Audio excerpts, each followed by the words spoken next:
So this is going to be another movie review. This one's called Five Bloody Graves, 1970. This is going to be another John Carradine flick. He collaborated with Adamson as the director, and then he was also the producer. I forgot to put that in the description box.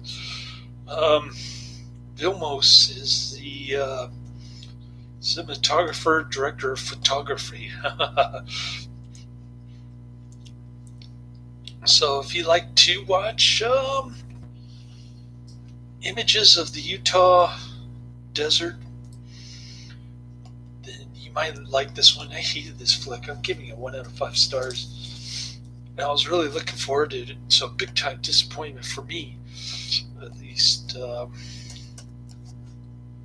But it's got this really loud soundtrack. It's a mix. It rotates between library classical music, 10 o'clock nightly news, and 1966 Batman music. And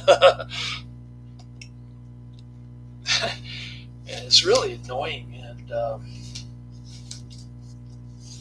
loud on this DVD.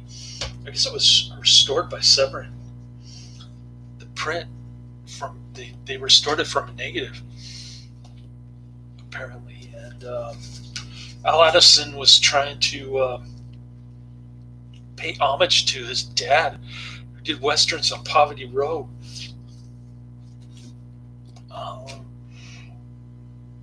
That's about all I know about this. I know it gets a very low rating on IMDb, 2.8 out of 10. I think Al Adamson should have stuck to doing Z-grade horror movies. In all honesty, but as soon as I said, I never saw an Al Adamson movie that I disliked. I just saw one. This one. So it's really confusing and hard to follow the dialogue. The dialogue is really bad, and I mean that, and I don't mean that in a good way either. It's an R-rated Western. It's got a lot of blood, not too much gore. Just I guess it gets an R rating for the blood. I don't know. There's not much going on here. But this guy Ben Thompson is he wants to get revenge on the natives because they shot his wife when they were intending to kill him. So he doesn't want any women. He just wants revenge. And so they're out in the Utah desert. He's got a lady friend there who married somebody else because he was giving her the love unrequited after his wife died. But he is trying to protect her from the natives.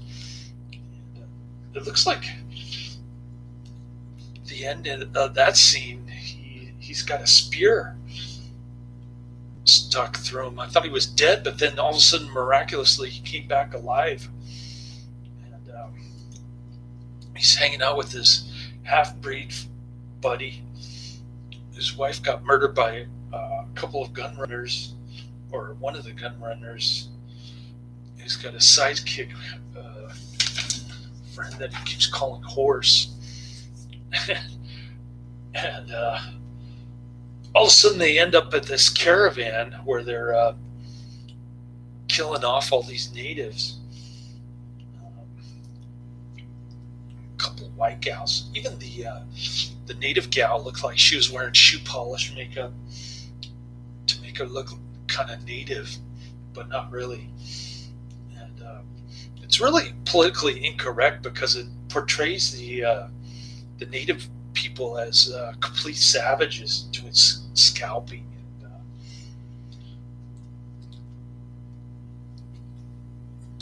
It's not really that bad because they do it after the person dies, I guess. So I wouldn't really call that torture. I don't know why they refer to it as torture in this movie. um, the Ben Thompson dude prefers hand-to-hand combat. And, soon the half-breed learns that the two gun runners were in on his wife's murder because they stole her silver necklace pendant thing. And he recognized it, so the horse dude tries to steal their guns. He ends up getting shot by John Carradine, who's like a gun-toting, Bible-thumping dude, preacher guy. A reformed guy, I guess.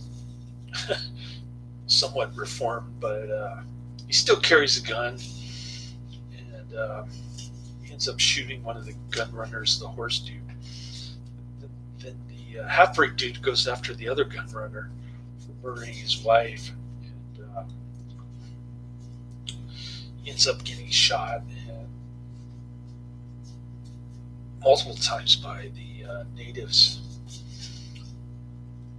And he ends up stabbing the gun runner. And the natives end up killing everybody except for Ben Thompson. And throughout the whole thing, there's this narrator voice playing the role of death.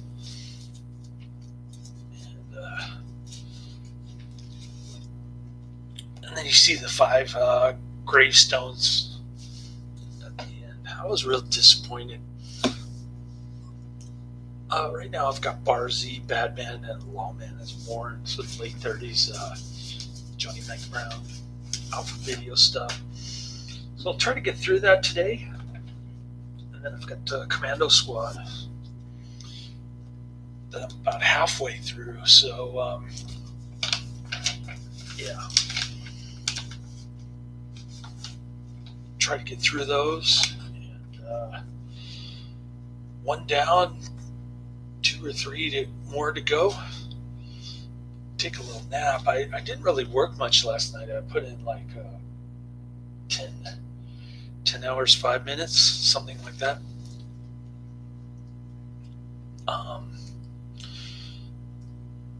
So I kind of took my second meal break while I was driving back home. I kind of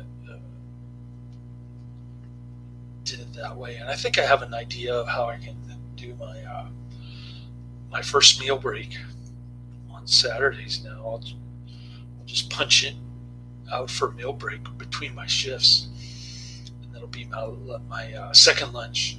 Did I say first lunch? If I work more than 5 hours on my first shift, I'll just use that as my second lunch. And if I don't work more than 5 hours, I'll just punch out, and hopefully they can figure out that I'm not even punched in for my first meal. But that might be asking too much. I might have to punch out for my meal break at all times on Saturday when I'm in between shifts, just to get them to stop telling me that I'm doing meal break violations for no apparent reason. Because their time reporting system doesn't work properly. But anyways, I think I'm losing weight. I've just been eating these little spicy ramen bowls. But tonight I think I'm going to cook a big batch of ramen. Just the ramen from the package, and then I make my own soup from mushroom broth and beef broth mixture, and then I'll pour some au jus sauce in there, get a little more kick, salty flavor, I guess. And then he's been eating steak. I got one more steak for him, and then I'll cook up the chicken around 5. Start up my ramen concoction. The bigger ramen bowl, I guess I should say. And that should fill me up. I've been fasting even before Lent season with these little itty bitty ramen cups. Those were the only ones that they had of that spicy ramen brand at Safeway. They didn't have the bigger bowls, which I'm used to. So, yeah, I haven't been eating much. I've been kind of eating up his candy supply to kind of fill up my stomach, make up for some of the empty stomach feeling. But cool. That's about it. That's all I have for now. I'll be back with Johnny Mac Brown later.